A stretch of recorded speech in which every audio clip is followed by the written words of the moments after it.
இடம் நல்லா இல்லைன்னு சொல்றீங்க, ஆனா பிடிச்சிருக்குன்னு சொல்றீங்க. உங்ககிட்ட பேசுனதுல இருந்து நீங்க ரொம்ப குழம்பி போயிருக்கீங்கன்னு தெரியுதுங்க. ம். யார் சொன்னது? நான் தெளிவா தான் இருக்கேன்.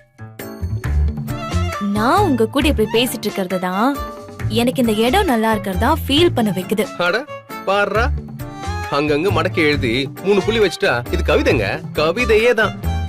ம். ரஞ்சிதா இப்படிலாம் பேசுவாங்களான்னு.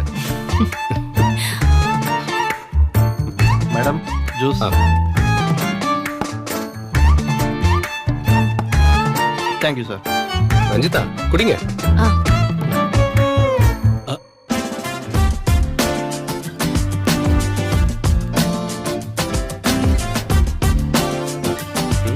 சக்சஸ் நான் பண்ணிடுறேன்.